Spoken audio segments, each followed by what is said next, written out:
सात रंग इंडिया में आपका स्वागत है। मैं हूं कुमार अनिल। बिहार विधानसभा में नीतीश सरकार ने बहुमत साबित कर दिया। राजनीति का खेल, इसके दांवपेच भी अजीब हैं। नीतीश कुमार नंबर में जीत गए, लेकिन सियासत में कद बढ़ गया तेजस्वी यादव का।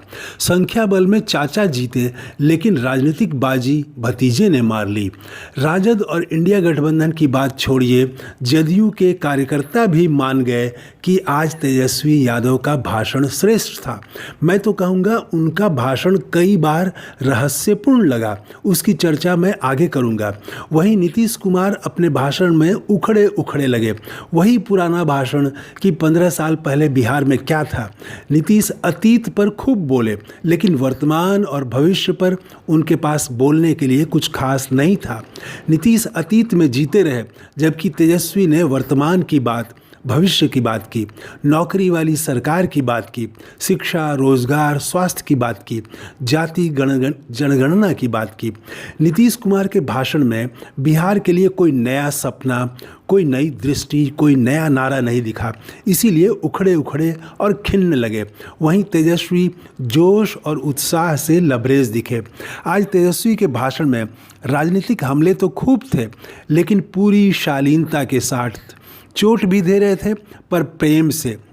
तेजस्वी ने कुछ ऐसा चोट भी दिया जो आज भाजपा को, नीतीश कुमार को कम महसूस हुआ हो, पर 2 दिन के बाद ज़्यादा महसूस होगा। जैसे तेजस्वी यादव ने नीतीश कुमार को, सम्राट चौधरी को अवसरवादी नहीं कहा, लेकिन खूब कहा। इस चोट का दर्द 24 घंटे बाद महसूस होगा। कुछ चोटें ऐसी ही होती हैं।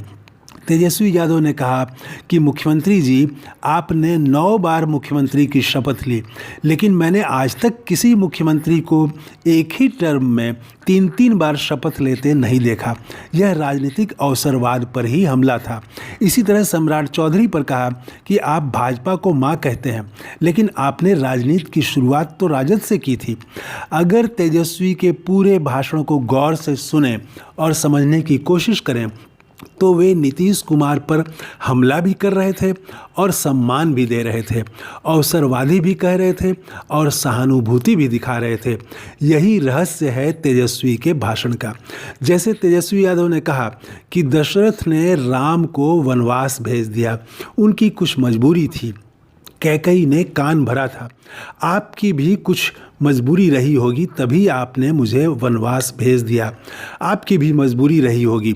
यहाँ देखिए, नीतीश पर हमला और सहानुभूति दोनों है।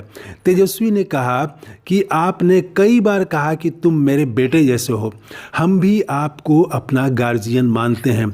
ज़रूर आपकी कोई मजबूरी रही होगी, जैसा राजा दशरथ की मजबूरी थी। जैसे यहाँ तेजस्वी की नज़र कहाँ है, समझने वाली बात है। दरअसल तेजस्वी बोल तो रहे थे सदन में, लेकिन उनकी नज़र नीतीश कुमार के कार्यकर्ताओं और समर्थकों पर थी और उनका निशाना सही जगह लगा है। नीतीश के कार्यकर्ताओं ने भी माना कि तेजस्वी ने अच्छा बोला है, परिपक्व ढंग से अपनी बात रखी है। तेजस्वी ने अपनी पार्टी से बाहर भी, यहाँ तक कि जदयू के कार्यकर्ताओं के बीच भी अपने लिए आज एक जगह बना ली है, जिसका परिणाम भविष्य में मिलेगा। तेजस्वी की दूरदृष्टि देखिए कि उनकी पार्टी से बगावत करने वालों का भी जिक्र किया, लेकिन उन्हें एक बार भी गद्दार नहीं कहा। चेतन आनंद को छोटा भाई तक कहा। महिला विधायक के प्रति भी पूरा सम्मान जताया, जो पार्टी छोड़कर चले गए। उनके समर्थक भी तेजस्वी को बुरा नहीं कह सकते। इसी वजह से मुख्यमंत्री नीतीश कुमार तक तेजस्वी यादव पर हमला नहीं कर सके। लालू यादव और राबड़ी देवी पर जरूर हमला करते रहे। नौकरी वाली सरकार पर याद दिलाया तेजस्वी यादव ने मुख्यमंत्री जी को और कहा कि बस, जब नौकरी की बात की थी तो आपने कहा था कि पैसा कहाँ से लाओगे, जेल से लाओगे, और मैंने आपके रहते हुए बिहार के युवकों को नौकरी दी। तेजस्वी ने तीखे व्यक्तिगत हमले कभी नहीं किए, लेकिन सब कुछ कह दिया। पूरा भाषण सुनने लायक है। तेजस्वी आज बिल्कुल नए अवतार में दिखे।